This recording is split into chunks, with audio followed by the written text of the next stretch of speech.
स्वागत है आपका हमारे YouTube channel study with smart में। दोस्तों, मैं लेकर आया हूँ आपके लिए 5 क्वेश्चन जो कि बहुत ही महत्वपूर्ण है और ये प्रीवियस ईयर क्वेश्चन है। ये किसी न किसी एग्जाम में इसको जरूर पूछता है। चलिए देखते हैं पहला क्वेश्चन आपके सामने है। 0.18 पर बार का भिन्न रूप होगा, यानी कि इसको भिन्न में कैसे बदलेंगे। अगर आपको मेथड नहीं पता है तो आप गलती कर जाएंगे, लेकिन हम आपको बताते हैं कैसे होगा। किस संख्या पर बार है? 8 पर बार है। पहले हम 12 और दशमलव हटा के लिख लेंगे, कितना हो जाएगा 18। जिस संख्या पे बार है उसके लिए 9, और जिस संख्या पे बार नहीं है उसके लिए 0, और जिस संख्या पर बार नहीं है उसको ऊपर ले जाके घटा देते हैं। बस आपका हो गया क्वेश्चन सॉल्व। यानी 18 में से जाएगा 17, 17 बटा में 90, ये हो गया भिन्न में। उम्मीद आपको समझ में आया होगा। चलिए देखते हैं नेक्स्ट क्वेश्चन। सेकेंड क्वेश्चन आपके सामने है। 476 गुणे 198 गुणे 359 गुणे 242 का इकाई का अंक होगा। देखिए दोस्तों, अगर आप इसको गुणा करके करेंगे तो बहुत ज़्यादा टाइम लगेगा, लेकिन हम इसको शॉर्टकट मेथड से करते हैं। इसमें क्या काम है, हमको बस इकाई का अंक मालूम करना है। यानी कि सभी काम के इकाई का अंक उठा लेते हैं। तो 476 के इकाई का अंक कितना होगा? 6। इकाई का अंक क्या होता है? पीछे से जो शुरू में नंबर होता है, यानी कि पीछे से ये 6 है, यानी इकाई का अंक 6 हो गया।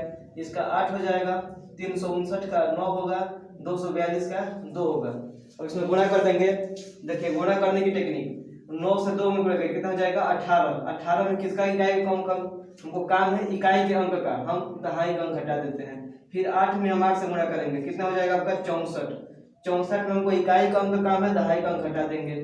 6 में फिर 4 से गुणा करेंगे, कितना हो जाएगा 24। 24 हमको इकाई का अंक काम है तो हटा देंगे। यही 4 हमारा क्या हो जाएगा? आंसर हो जाएगा। उम्मीद है आपको समझ में आया होगा। देखते हैं नेक्स्ट क्वेश्चन। नेक्स्ट क्वेश्चन आपके सामने है।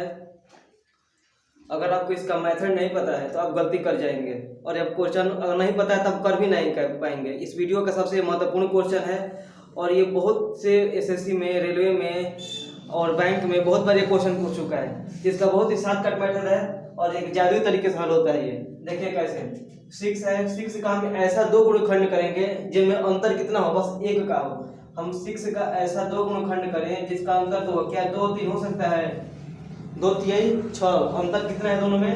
दोनों में अंतर है 1 का। अब यहाँ पर प्लस दिया है, अगर प्लस दिया है तो इसका बड़ा वाला आंसर होगा। आंसर कितना हो जाएगा 3। अगर यहाँ पर माइनस होता है तो आंसर इसका होता है छोटा वाला, यानी कि 2। उम्मीद है आपको समझ में आया होगा। अब देखते हैं नेक्स्ट क्वेश्चन। नेक्स्ट क्वेश्चन आपके सामने है। 883 गुणे 883 माइनस 117 गुणे 117। देखिए दोस्तों, अगर गुणा करके करेंगे तो बहुत ज़्यादा आप टाइम गंवा देंगे, लेकिन पेपर में इतना टाइम तो होता नहीं है। तो चलिए इसको सीखते हैं शॉर्टकट मेथड से। ये एक फार्मूला होता है, आपको पता होगा। फार्मूला होता है a square minus B square बराबर एक कोष्ठ में a प्लस बी और दूसरे कोष्ठक में a माइनस बी। क्या इसको इस तरह नहीं लिख सकते हैं? बिल्कुल लिख सकते हैं। 883 का स्क्वायर माइनस 117 का स्क्वायर, इसी फॉर्मेट में हो गया। अब इसको हम लोग क्या लिख सकते हैं? फार्मूला हटा देते हैं। इसको हम लिख सकते हैं कि 883 प्लस 117, दूसरे कोष्ठक में 883 माइनस 117, यानी 883 को 17 जोड़ेंगे कितना हो जाएगा? 1000। तो गुणा करना है, इसमें से 883 में 17 कटेंगे, कितना हो जाएगा? 766। कितना हो जाएगा? 766। अगर गुणा करते हैं तो 1 में गुणा करेंगे, कितना हो जाएगा? 766, और 3 जीरो लगा देंगे। यही आपका हो जाएगा आंसर। उम्मीद होगा आपको बिल्कुल समझ में आया होगा। अब देखते हैं नेक्स्ट क्वेश्चन और इस वीडियो का लास्ट क्वेश्चन।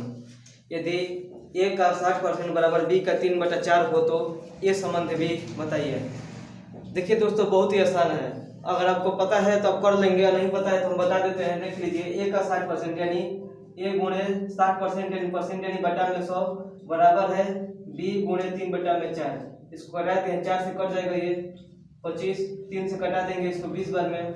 देखिए दोस्तों, नीचे से नीचे ही करता है। अगर बराबर के इस तरफ उस तरफ है तो नीचे से नीचे ही कटाएंगे। गलती मत कर दीजिएगा कि ऊपर से नीचे कटा दीजिएगा।